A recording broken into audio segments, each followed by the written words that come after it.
안녕하세요. 오늘도 찬살롱을 찾아주셔서 감사합니다. 나이 40에 인생 로또를 맞은 여성이에요. 사실 인생 로또랄 게 뭐 있겠어요. 생각지도 못한 순간 내 인생을 순식간에 뒤집을 만큼의 엄청난 행운을 거머쥐는 거죠. 그러니 최근에 저희 집에서 벌어진 사건은 저희 부부에게 있어 가히 인생 로또라고 해도 과언이 아닐 거예요. 저희 부부는 참 독특한 인연으로 결혼을 하게 되었어요. 이상하게 들리겠지만 저는 친구 아들과 결혼을 했거든요. 부수적인 설명 없이 이렇게만 들으면 늙은 여자가 뭐 하는 짓이냐고 다들 한소리 하시겠지만 저 그렇게 파렴치한 사람은 아니랍니다. 시어머니와 저는 친구 차이는 맞지만 나이 차이가 많이 나는 여행 친구였어요. 어머님과 제가 처음 만난 곳이 비행기 아니었거든요. 당시 저는 8년간 다니던 회사를 그만두고 이직을 하려던 참이었어요. 제 입사까지 중간에 뜨는 기간을 이용해 재충전을 위한 유럽 여행을 계획하고 있었죠. 하지만 후임 배정이 늦어지는 바람에 2주가량 더 근무하게 되었고 그 바람에 남은 일정이 짧아져 유럽 여행은 포기하게 되었어요. 고작 해야 일주일 남짓 시간을 보낼 수 있겠더라고요. 그 기간 동안 갈 수 있는 곳은 가까운 일본이나 동남아 정도가 고작이었어요. 관광이 아닌 휴양이 목적이다 보니 일본보다는 동남아, 그 중에서도 태국으로 선택하게 되었어요. 번잡한 곳은 싫어서 과거 태국 왕실 사람들의 휴양지였다는 후아인으로 정했어요. 방콕 서안나폰 공항에서 벨트레브를 이용하면 바로 후아인 숙소까지 갈 수 있어서 시간 절약도 되고 좋겠다 싶었거든요. 거기다 조용하고 깨끗한 데다 해안가라서 동남아 분위기 팍팍 풍기는 게 휴양지로는 딱이었어요. 그렇게 오른 방콕행 비행기 안에서 저는 운명적인 만남을 갖게 된 거예요. 바로 시어머니와의 만남이었죠. 어머님도 저도 혼자 여행을 온 상황이라서 서로 이야기가 잘 통했어요. 이렇게 만난 것도 인연이라고 여행 기간 중에 종종 만나서 함께 밥도 먹고 장거리 일정이 있을 때는 택시비도 반반 나눠서 내고 그랬어요. 나이는 저보다 20살 남짓 많았지만 여행 패턴이나 취향이 비슷해서 나이 차이가 느껴지지 않을 만큼 편했어요. 그래서 한국에 돌아온 이후에도 일정을 맞춰서 함께 여행을 다니곤 했어요. 그러다 하루는 제게 소개해줄 사람이 있다고 해서 약속 장소에 나갔다가 지금의 남편을 소개받게 되었어요. 우리 큰아들이야, 김민수. 이쪽은 내 여행 친구 장성은 씨. 인사해. 내가 딱 보니까 둘 다 같은 과야. 나이도 비슷하고 연애에 소질 없는 것도 똑같은 게 모르긴 해도 둘이 쿵짝이 아주 잘 맞을걸? 혹시 알아? 이것도 인연이라고 둘이 결혼까지 하게 될지. 그럼 나한테 옷 한 번은 해줘야 하는 거 알지? 어머님 머릿속에는 이미 우리가 결혼식까지 다 끝낸 것 같았어요. 그런데 제 입장에서는 말이죠. 미심쩍은 게 한둘이 아니었어요. 일단 나이요. 어머님이랑 저랑 정확히 22살 차이가 나거든요. 그런데 제 나이가 31란 말이죠. 남편은 저보다 4살 연상이고요. 53세, 35짜리 아들이 있다? 그럼 고등학생 때 아이를 낳았다는 건데 어머님은 멀쩡히 고등학교를 나오셨거든요. 요즘 세상에도 고등학생이 애를 낳으면 온전히 학교를 다니기 힘든데 하물며 30년 전이라면 어림도 없는 일이죠. 그래서 내내 찜찜한 표정을 지었더니 어떻게 알아채시고는 어머님이 그러시는 거예요. 우리 민수 내 친아들 아니야. 내가 민수 아빠랑 재혼했거든. 설마 그런 이유로 우리 민수 싫다고 하는 건 아니지? 그래서 그런 게 아니에요. 나이 차이 때문에 모자 관계를 의심했던 건 사실이지만요. 그것뿐이에요. 그래? 그럼 둘이 얘기 좀 잘해봐. 난 약속이 있어서 가봐야 하니까. 좋은 시간 보내. 비록 시어머니 주선으로 만나게 됐지만 남편과 저는 어머님 예상대로 통하는 점이 많았어요. 만난 지 얼마 되지 않았는데 십몇 년 만난 사이처럼 문자에 전화에 틈날 때마다 만나서 수다도 떨고 데이트를 했어요. 잃어버린 내 영혼의 반쪽 같다는 생각이 들 정도였어요. 이런 사람이라면 미래를 함께해도 좋겠다는 생각이 들 만큼 함께했으면 마음이 편하고 하루 종일 즐겁게 대화를 나눌 수 있을 것 같았어요. 이런 제 심경 변화에 저 스스로도 놀랄 정도였죠. 사실 제가 30이 넘도록 결혼 생각을 안 하고 살았던 건 남자에 대한 트라우마 때문이었어요. 대학 시절 사귀었던 남자한테 가스라이팅을 당했어요. 처음에는 제 주위에서 사람들을 떼어내더니 이후에는 제 자존감을 바닥까지 떨어지게 만들더군요. 자기 없이는 제가 아무것도 못하는 사람처럼 만들었어요. 그냥 말로만 들으면 이게 가능한 일인가 하시겠지만 이건 정말 당해보지 않은 사람들은 몰라요. 모 연예인이 그런 일로 26억을 날리고 삶을 포기할까도 생각했다고 하잖아요. 그 기사를 보면서 남일 같지 않더라고요. 그 연예인이 어떤 심정으로 살았는지 누구보다 잘 알고 있었으니까요. 사람을 정신적으로 죽이는 것과 같거든요. 남자친구의 강압이 심해진 건 제가 교환학생으로 뽑혀 영국에 있는 유명 대학에 가게 되면서였어요. 네가 교환학생으로 뽑혔다고? 네가? 아, 이제 교환학생도 개나 소나 다 가는구나. 그래서 진짜 가라는 건 아니지? 네 주제 그 대학 간다고 뭐가 달라지겠냐? 내가 장담하건대 네 수준으로는 수업도 제대로 못 알아들을걸? 괜히 돈 낭비하지 말고 일찌감치 정신 차려. 내 영어 실력이 그렇게 형편없지는 않아. 오빠도 알잖아. 물론 원어민만큼은 아니겠지만. 넌 그게 문제야. 영국 가서 비벼보면 어떻게든 될 거라고 생각하지? 네가 뭘 할 수 있는데. 여기서도 친구 하나 없는 왕따 주제에 거기 가면 뭐 달라지겠어? 사람들이 너랑 상담을 해주겠냐? 외국 애들한테 호구당할 게 뻔한데 어떻게 그걸 모르냐? 꼬라지도 구질구질해서 누가 너랑 놀아주겠냐고. 주변에서 축하해주는 거 진심인 것 같지? 그 사람들 네가 언제 시궁창에 처박히나 그거 보려고 일부러 그러는 거야. 나나 되니까 너한테 이런 충고라도 해주는 거라고. 정신 차려 병신아. 주제를 알아야지.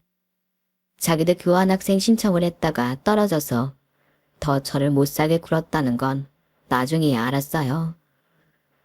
결국 저는 교환학생 신청을 철회하고 한국에 남았어요. 그땐 아무리 발버둥 쳐도 진상 같은 상황에서 벗어날 수 없을 것만 같았어요. 아침에 눈을 뜨는 순간부터 제 일거수일투족을 남자친구한테 문자와 사진으로 보고하고 지시를 내리는 대로 움직였어요. 문자가 조금만 늦어도 폭언이 쏟아졌고 사람들 앞에서 저를 무시하고 깎아내리는 건 다반사였어요. 힘들게 용기를 내서 관계를 끊으려고 하면 협박도 불사했어요. 남자친구 손에서 절대 빠져나갈 수 없을 것만 같았죠. 이러니 취업 준비는 제대로 됐겠어요. 결국 이력서를 냈던 모든 회사에서 모조리 떨어진 저는 대학에 유급 신청을 했어요. 이렇게라도 대학에 적을 두고 있어야 그나마 취업에 유리하다고 해서 그런 거죠. 반면 남자친구는 그의 취업에 성공을 했어요. 그러자 아주 기세등등해졌죠. 저를 무시하는 행동은 전보다 더 심해졌지만 얼마 뒤 기쁜 소식을 접할 수 있었어요. 남자친구한테 여자가 생긴 거죠. 꽤 잘 사는 집 딸 같았어요. 어떻게 알았냐고요? 남자친구한테 못 보던 명품 가방과 지갑, 명품 구두가 생기기 시작했거든요. 저랑 사귀면서도 데이트 자금이며 물티슈 하나까지 제 돈으로 쓰던 인간이 그런 고가의 제품을 자기 돈을 주고 샀을 리 없죠. 게다가 전보다 저를 단속하는 전화며 문자가 현저히 줄어든 것도 다른 타깃이 생겼기 때문이란 합리적 의심이 들게 했어요. 그리고 얼마 뒤 제 예상대로 남자친구는 저 몰래 양다리를 걸치던 걸 들키고 말았어요. 주말에 부모님과 아울렛에 갔는데 거기에 남자친구가 웬 여자와 함께 쇼핑을 하고 있더라고요. 그냥 쇼핑만 했다면 사촌이라거나 지인이라고 둘러댈 수도 있겠지만 벤치에 앉아 키스를 하는 장면에서 제게 딱 걸린 거라서 발뺌도 할 수 없게 되었죠. 그런데 이 인간이 오히려 적반하장으로 나오는 거예요. 네가 제대로 취업만 했어도 내가 딴 사람한테 눈 돌릴 시간이 있었겠냐? 멍청한 게 취업도 못해서 빌빌대는데 내가 널 어디까지 이해해줘야 해? 탓을 하려거든 멍청한 네 탓을 해. 엄한 사람 파렴치한 인간으로 몰지 말고 무식하면 용감해진다더니 지가 어떻게 나한테 따질 생각을 해? 어이가 없어서 정말. 이 인간 논리대로라면 나락 팔아먹은 이완용도 애국자고 희대의 살인마 찰스 맨슨도 박애주의자라고 할 수 있을 거예요. 그런데 순간 이런 생각이 들더라고요. 이놈은 아주 약해 빠진 놈이구나. 지 잘못을 온전히 책임지지도 못할 만큼 어리고 형편없는 모질이었어. 그러니 사람 마음을 주종이 거머리처럼 들어붙어 살아가지. 정작 상대에게 의존을 했던 건 내가 아니라 이놈이었구나. 내가 왜 이런 나약해 빠진 놈을 두려워했을까? 생각이 거기까지 미치자 눈앞에 서 있는 남자친구가 한없이 가소롭게 보였어요. 그래서 그 길로 바로 변호사 사무실을 찾아갔어요. 수년간 제게 가스라이팅을 통해 금품을 갈취하고 인간관계를 파괴하고 정신적으로 괴롭혀온 거에 대해 고사를 하고 보상을 받으려고요. 아마 소장이 날아들 때까지도 이 인간은 내가 여전히 자기를 두려워하고 있다고 생각했을 거예요. 법정에서 다시 만난 전 남자친구는 한없이 구질구질하고 보잘것없는 모습이더라고요. 제 앞에서 그리 당당하게 굴던 인간이 합의금 좀 깎아보겠다고 무릎까지 꿇고 질질 짜는 걸 보니 허탈하기까지 했어요. 결국 재판은 제 승소로 끝이 났고 그동안 전 남자친구한테 갈취당했던 돈과 정신적 육체적 피해 보상까지 받아낼 수 있었어요. 재판이 시작되고서야 제가 수년간 이런 일을 당했다는 걸 알게 된 부모님은 많이 힘들어하셨어요. 부모님 탓이 아닌데도 말이죠. 부모님의 그런 모습 때문이라도 앞으로는 제대로 어른스럽게 살아가야겠다는 생각이 들었어요. 취업 준비도 열심히 하고 스터디 그룹에 참여해 대인관계도 다시 쌓아가기 시작했죠. 그리고 이듬해 저는 제 전공 분야에서 세 손가락 안에 드는 회사에 취직을 하게 됐어요. 저의 이런 과거를 아는 사람은 저희 부모님과 남편, 그리고 제 시어머니 뿐이에요. 제가 시어머니와 단기간에 금방 친해진 것도 서로 비슷한 경험이 있어서였거든요. 어머님의 첫 남편도 제 전 남자친구와 비슷한 인간이었으니까요. 민수 아빠랑 같이 산 건 꼴랑 3년이지만 내 인생의 남자는 민수 아빠뿐이야. 민수 아빠 만나기 전까지 내 인생은 진창이었거든. 아무것도 모르는 나이에 남자를 만나서 동거를 했는데 알고 보니 유부남이었더라고. 상간녀 소리까지 들어가며 머리채를 잡힌 채 길바닥에 내던져졌지. 나도 속은 건데 나도 정말 억울한데 사람들 눈에는 그저 남의 남자 뺏은 상간녀일 뿐이더라고. 그런데도 이 인간이 얼마나 당당했는지 알아? 내가 자기 같은 남자를 만난 건 다 내가 멍청해서 그랬다는 거야. 내가 잘나고 똑똑했으면 자기한테 당했겠냐고. 말도 안 되지. 그런데 이 인간이랑 살면서 하도 세뇌를 당하다 보니 나중에 모든 게 내 잘못이었나 하는 생각까지 하게 되더라고. 그 남자랑 헤어지고 나니까 수중에 남은 건 빚밖에 없더라. 내가 써서 만든 빚이면 아깝지도 않지. 난 그 인간이랑 살면서 속옷 한 장 사본 적이 없어. 집에 사는 남자한테 눈 멀어서 집 나가 못된 딸년이 되어 있고, 사회에서는 남의 남자 빼앗은 간통녀가 되어 있었어. 어디에도 발붙일 데가 없었는데 그때 나를 받아준 사람이 민수 아빠야. 그때 민수 아빠는 사별하고 혼자 식당을 운영하고 있었는데 내가 3회를 굶다가 도저히 못 참겠어서 무작정 들어가 밥을 시켜 먹었지. 다 먹고는 돈이 없다고 그랬더니 갈 데는 있냐고 묻더라. 고개를 저었더니 가게에 딸린 작은 방을 내주는 거야. 나를 뭘 믿고 방까지 내주냐고 물었더니 뭐라는 줄 아니? 꼭 내가 죽을 것 같았대. 어떻게든 살려서 밥값을 받을 테니 그때까지는 버티고 살라더라고. 그렇게 민수 아빠 가게에서 일을 시작했고 그러다 눈이 맞은 거지 뭐. 비행기 안에서 처음 만나 함께 낯선 여행지를 돌아다니던 어머님은 제게 당신의 치부를 가감없이 드러내셨어요. 어머님의 솔직한 고백에 저 역시 지금껏 친한 친구에게조차도 말하지 못했던 과거를 털어놓을 수 있었고요. 서로의 아픔을 공유하는 사이다 보니 다른 집 고부관계랑 다르게 어머님과 제 사이가 각별할 수 있었던 것 같아요. 동지애를 느끼게 됐으니까요. 어머님과의 사이는 앞서 말한 것처럼 친구같이 돈독한 사이였지만 두 시동생들과는 그렇지 못했어요. 시동생들은 쌍둥이였는데 어머님 밑에서 어떻게 저런 인간들이 나왔을까 싶을 정도로 개차반이었어요. 큰 시동생은 입만 열었다 하면 거짓말을 하는데 여차하면 사기 전과로 별 두세 개 다는 건 일도 아니겠다 싶었죠. 작은 시동생은 잔머리를 너무 굴려요. 제가 보기에 머리가 그닥 좋아 보이지는 않는데 어떻게든 사람을 이용해 먹으려고 어설픈 수작을 부린다니까요. 제 남편은 그런 동생의 속내를 알면서도 무던히 속아주더라고요.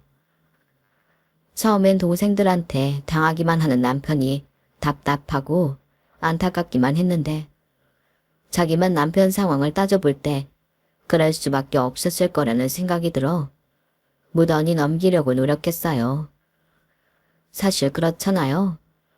아버지도 돌아가시고 안 계신 와중에 새 어머니와 의붓현재랑 함께 살려면 오중 눈치가 보였겠어요.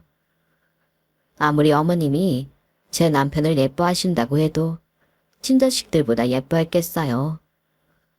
물론 평소 어머님 행동을 보면 새엄마라고 다 팥쥐 엄마 같지는 않다는 걸 알 수 있지만요.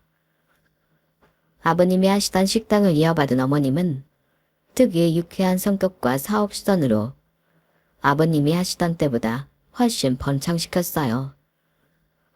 언제 가봐도 그 큰 홀이 손님들로 가득 차 있을 정도로요. 어머님은 일을 할 때면 덩치 큰 장정들보다도 더 힘을 쓰며 무서울 정도로 열심히 일을 하셨는데 그럴 수 있는 힘의 원천이 여행이라고 하셨어요. 게다가 전 남자친구한테 빠져나온 뒤 여행을 다니며 심리적인 안정을 찾은 것과 비슷했죠.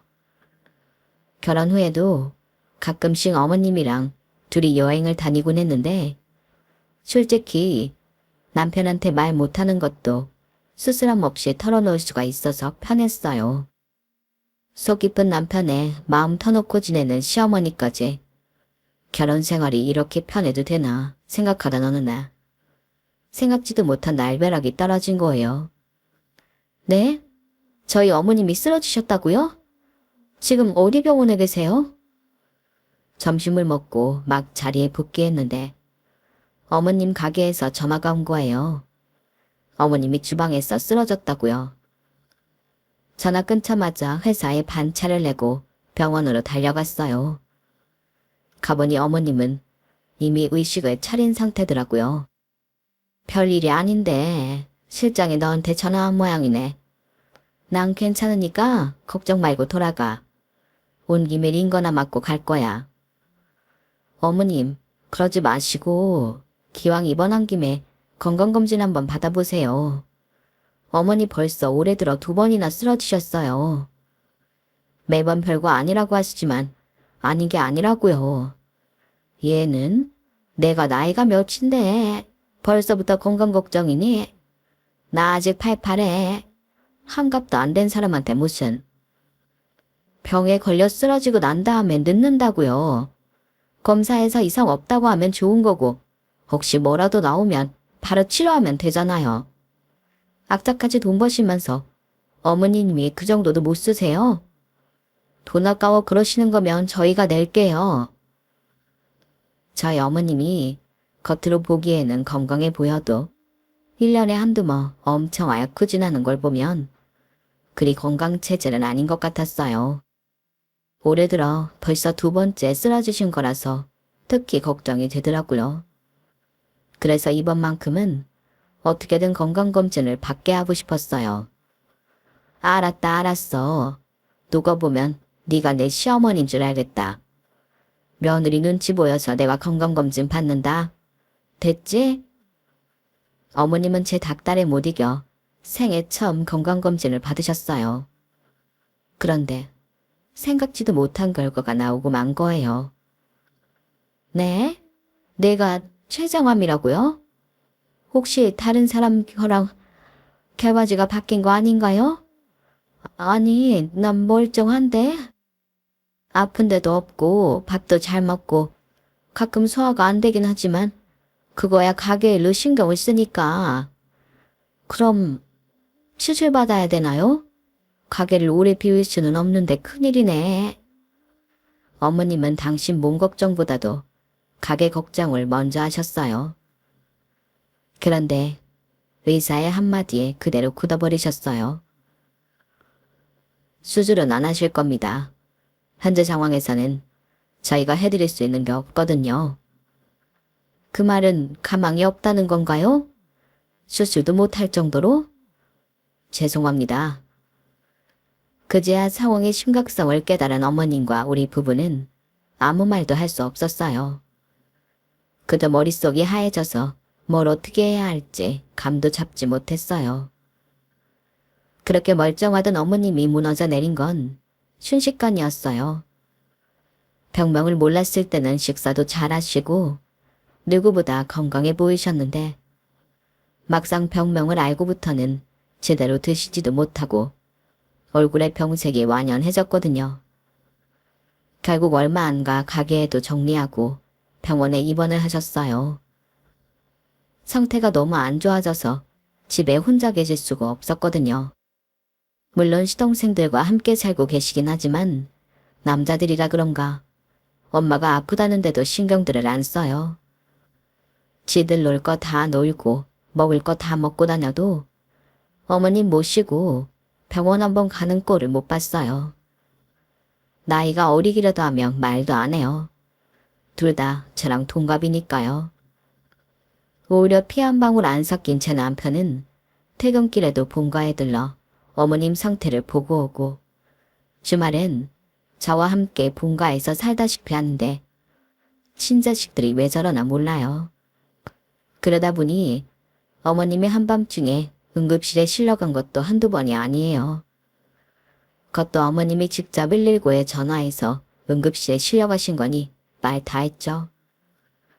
그래서 생각 끝에 어머님을 입원시키기로 했어요. 저랑 남편이 직장 생활을 하고 있어서 온종일 어머님을 돌볼 수가 없어서요. 그랬더니 시동생들이 뭐라는 줄 알아요? 진작 입원시키지 그랬어요. 아이씨, 그동안 얼마나 신경 쓰였는지 알아요? 다른 집들은 시어머니가 아프면 며느리들이 직장이고 뭐고 그만두고 병시발 한다는데 형수는 사람이 왜 그래요? 보면 참 이기적이야. 큰들은님, 지금 그걸 말이라고 하세요? 이기적이요? 누가 누구한테 할 소린데 그래요? 며느리니까 직장 그만두고 시어머니 병수발 하라고요? 그럼 친자식인 도련님들은 뭐 하고요? 자기 부모가 아픈데도 밤 늦게까지 술 마시고 나이트 가고 툭하면 스키장에 놀러가면서 자기 엄마 병수발은 남의 집 딸한테 하라고 하는 게 이치에 맞는 소리냐고요. 지나가는 사람을 자꾸 물어보세요. 지금 도련님들 행동이 정상적인지 아닌지를요. 지금까지 말 안 하고 참고 있었는데요. 나이 먹어서 그러고 살면 안 돼요. 어머님 돌아가시면 제일 불쌍해지는 게 누군지 잘 생각해 보라고요. 아이씨, 뚫린 입이라고 멋대로 짓거리긴. 야, 기집애가 어디서 따박따박 말대꾸야. 내가 네 친구냐? 네 시동생이야. 그럼 말 가려가며 하라고. 그리고 엄마 죽는다고 왜 우리가 불쌍해지냐? 엄마 가게 판 돈도 있고 이 집도 있는데. 너 설마 우리 엄마 유산 탐내고 있는 건 아니지? 야, 씨. 이거 아주 칼만 안 들었지. 강도가 따로 없네. 이봐, 잘 들어. 부모 없는 네 남편, 우리 엄마가 먹여주고 재워주고 대학까지 보내줬으면 감사한 줄이나 알아. 건방지, 남의 부모 유산까지 탐내지 말란 말이야. 엄마 죽으면 니네한텐 10원 한 장 줄 생각 없으니까 그렇게 알라고. 네가 아무리 우리 엄마 앞에서 알랑방구로 끼어도 한 푼도 안 줄 거라고. 알았어?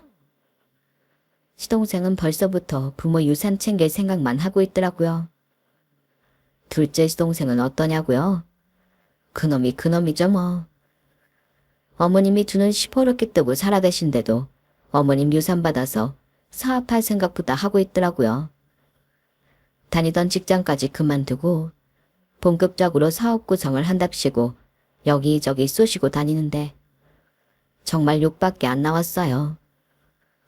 저것들이 내 형제라면 비 오는 날 먼지나게 두들겨 패버렸을 텐데 그러지 못하는 게 아쉬울 따름이었어요. 그날 시동생과 한판하고 집에 돌아가 남편한테 있었던 일을 다 얘기했더니 남편이 한숨을 푹 쉬더라고요. 여보, 어머님 불쌍해 죽겠어. 어떻게 친자식들이 이럴 수가 있어? 남인 나도 이렇게 안 됐는데. 어쩜 어머님 배에서 난 자식들이라는 것들이 그러냐고. 솔직히 나 어머님 유산에 아무 욕심 없지만 그래도 그 인간들 손이 들어가는 건 정말 싫어. 차라리 어머님이 전재산 다 사회에 환원하고 가졌으면 좋겠다고. 자긴 화도 안 나? 왜 입 꼭 다물고 아무 말도 안 해? 그러자 남편이 착잡한 표정으로 얘기를 시작했어요. 성훈아, 네가 뭘 걱정하는지 잘 아는데 걱정할 필요 없어. 걔들 어머니 재산에 손 못 대. 내가 그렇게 놔두지 않을 거니까. 그때까지만 해도 남편 말을 곧 잊지 않았어요. 안 그래도 의붓 형제한테 죽어 사는 남편인데 턱이나 유산 문제로 쌓일 수 있겠냐 싶었거든요. 그래도 다행이라면 다행일까요? 병원에 입원하신 이후로 어머님 병세에 차도가 있었다는 거예요. 규칙적으로 식사를 하고 약도 제대로 드시니까 아무래도 집에 혼자 방치됐을 때보다 혈색도 많이 좋아지셨더라고요. 그렇다고 병원에 계속 있을 수는 없었어요. 대학병원이 워낙 환자가 넘쳐나는 곳이라서 병원 측에서는 자꾸 요양병원으로 옮기라고 했거든요. 어차피 치료도 불가능하고 수술은 더더욱 안 되는 상황이니 환자 관리만 해주는 요양병원이 저희 어머님한테는 더 잘 맞는다면서요. 그래서 결국 요양병원으로 옮기게 되었어요. 어머님과 같은 방을 쓰시는 아주머니는 유방암 말기 환자인데 성격이 밝고 상냥한 분이시라서 어머님과 금방 친해지셨어요. 제가 병원에 갈 때마다 병실 밖에서 두 분 웃음소리를 자주 들을 정도로 친구 같은 분위기였죠. 병모와 싸우면서 의지할 수 있는 친구가 있다는 것만큼 큰 힘이 되는 게 또 있을까요?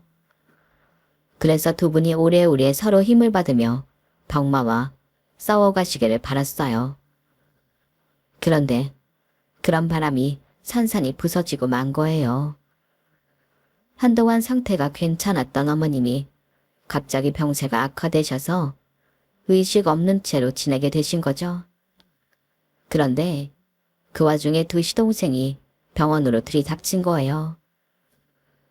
처음엔 어머님 건강이 걱정돼서 온 줄 알았는데 알고 보니 다른 이유가 있더라고요. 다씨, 내가 기가 막혀서 말이 안 나오네. 형, 도대체 엄마한테 무슨 짓을 한 거야? 형이 어떻게 했길래 가게 정리한 돈이 다 형 계좌로 들어갔냐고. 형수도 알고 있었죠? 우리 엄마를 어떻게 구워서 놨길래 그 돈이 다 당신들한테 갔냐고. 둘째 형, 지금 그게 문제가 아니야. 우리 집 명의가 큰형 이름으로 돼 있더라고. 집값이 올라서 지금 그 집이 얼만 줄이나 알아? 자그마치 10억이야, 10억. 두말할 거 없어. 그냥 양심 있으면 그 집 명의 내 앞으로 돌려줘. 그거 우리 엄마 집이잖아. 아닌 밤에 홍두깨라고 두 형제는 그간 병원에 코빼기 한 번 안 비치더니 갑자기 나타나 알아듣기 힘든 소리만 짓거려댔어요.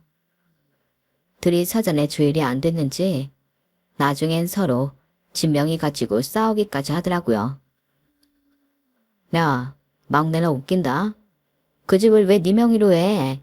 엄마 큰아들인 내가 있는데 당연히 내 명의로 해야지. 자훈 형은 엄마 가게 정리한 돈 받으면 되잖아. 그리고 작은 형이 그동안 사고치고 돈 물어준 게 한두 푼이야?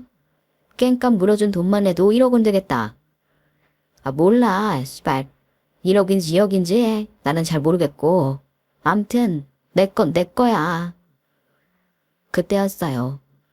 평소 큰소리 한 번 안 내는 남편이 불같이 화를 내며 두 형제를 바닥에 매다 꽂았어요.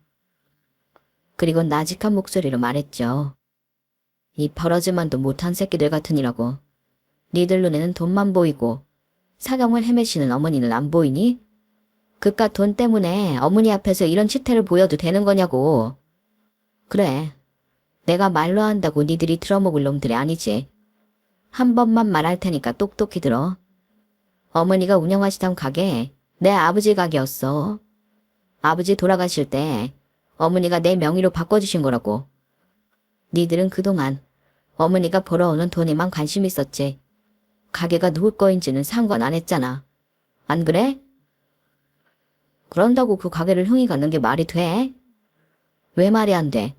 내 아버지 재산을 아들인 내가 물려받는 게 뭐가 잘못된 거냐고. 그리고 그 집도 그래. 처음부터 우리 부모님이 살던 집이야. 돌아가신 우리 어머니랑 우리 아버지가 벌어서 산 집이라고. 그걸 왜 니들이 탐느냐? 이날 이때까지 내 부모님 집에서 먹고 자고 살았으면 됐지. 뭘 더 바라냐고. 억울하면 법적으로 대응해. 어차피 니들한테는 한 푼도 돌아가지 않겠지만. 제 남편 말에 두 형제는 씩씩거리며 흥분을 했어요. 욕설을 퍼부으며 말이죠. 그러자 앞 병상에 누워 계시던 환자분이 혀를 차며 그러시는 거예요. 인겁을 두르고 어쩜 저러나 몰라. 내가 그 집 어머니한테 물어보니 두 아들하고 금순 씨는 피 한 방울 안 섞인 남이던데 그간 키워주는 애를 이렇게 갚나? 네? 아주머님 지금 뭐라고 하셨어요? 남이라뇨? 며느리도 몰랐어? 에그, 딱한 사람. 지금까지 혼자 가슴에 품고 살았구만. 그래도 그나들은 알고 있었지? 그러자 남편이 조용히 고개를 끄덕였어요. 금순 씨 첫 남편이 천하의 망나니 같은 놈이었다잖아. 유부남인 주제에 총각인 척해선 금순 씨랑 살다 본처한테 걸려서 둘이 헤어진 거고. 그랬으면 그걸로 끝냈어야지. 지 죽을 때 돼선 전부인 사이에서 난 쌍둥이 아들을 금순 씨한테 맡기곤 사라질 건 또 뭐냐고. 그 집 시아버지가 그 전인 가운데 토막 같은 사람이라서 그 애들까지 다 받아주고 자식처럼 키웠다던데 다들 몰랐어? 한마디로 그쪽 둘은 이 집안 사람들이랑 피 한 방울 안 섞인 남남이란 얘기야. 그런데 여기가 어디라고 와서는 가게판 돈 내놔라, 집 내놔라 개소리를 짓거려. 배은망덕하기 싫이. 나 자야 되니까 둘 다 나가. 안 그럼 보안 직원 불러서 내쫓을 거야. 아이고, 불쌍한 금순씨. 남의 자식 키워준 덕은 없다더니 그 고생을 하고 남의 자식들 키워준 대가가 고작 이거라니. 에휴, 지겨워. 아주머니는 이불을 얼굴까지 푹 덮으셨어요. 이불이 들썩거리는 걸 보니 울고 계신 것 같더라고요. 느닷없이 출생의 비밀을 알게 된 두 형제는 세상 다 잃은 표정을 하고는 병실을 나갔어요. 다행히 저희 어머님은 이틀 뒤 의식을 차리셨고 기력도 많이 회복하셨어요. 그 일이 있고 얼마 뒤 남편은 두 동생들을 찾아가 최후 통첩을 했어요. 딱 1년이야. 니들이 이 집에서 살 수 있는 기간 말이야. 1년 뒤에는 무슨 일이 있어도 니들 이 집에서 내쫓을 테니까 그때까지 막노동을 하든 대리운전을 해서라도 니들 살 집 준비해. 그리고 다시는 어머니 병원에 널씬도 말고. 지금까지 니들 봐주고 산 건 다 어머니 때문이었는데 니들이 병든 어머니한테 하는 꼴을 보니 더 이상 봐줄 필요가 없을 것 같다. 이걸로 니들과 내 인연도 끝낼 테니까 알아서 니들 살 궁리해. 그 말에 두 형제는 싹싹 빌며 제 남편한테 눈물의 사과를 했지만 이미 마음을 굳힌 남편은 눈길조차 주지 않았어요. 그 후로도 1년이 지난 지금 저희 어머님은 더 이상 이 세상에 안 계세요. 몇 번의 고비를 넘기시고는 잠이 드신 채 조용히 눈을 감으셨거든요. 그리고 두 시동생은 끝까지 진상짓을 하다가 결국 1년도 못 채우고 집에서 쫓겨났어요.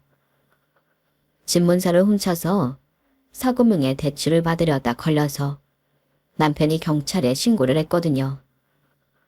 피는 못 속인다고 자기 친부랑 아주 똑같은 짓거리를 하다가 그나마 있던 기회마저 놓친 셈이었죠. 그럼 앞에서 제가 말씀드린 로또는 뭐냐고요? 그 로또는 바로 우리 아기예요. 어머님 첫 기일을 맞아 제사를 준비하다가 음식 냄새가 역하게 느껴지더라고요. 친정엄마가 그 얘기를 들으시고 혹시 애가 들어선 게 아니냐고 하셔서 테스터를 사다 검사를 했어요. 그랬더니 빨간 두 줄이 나오더라고요. 그동안 아이가 안 생겨서 시험관 수술을 염두하고 있던 차였기 때문에 기쁨은 더더욱 컸어요. 어머님 기일에 알게 된 임신이라 그런지 왠지 하늘에 계신 시어머니께서 우리 부부를 위해 힘써주신 게 아닌가 하는 생각까지 들더라고요. 염원하던 아이도 생기고 잔뜩 오른 집값 덕분에 평생 만져보기 힘든 돈까지 손에 넣었으니 이게 인생 로또가 아니고 뭐겠어요. 앞으로는 양손 가득 거머쥔 이 행운을 행복으로 이어갈 수 있도록 열심히 노력하며 살 생각입니다.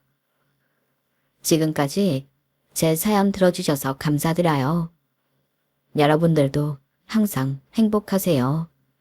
건강하시고요. 여러분, 사연 댓글에 응원과 현명한 조언 부탁드려요. 좋아요와 구독은 저에게 큰 힘이 됩니다. 오늘도 좋은 일 가득하세요.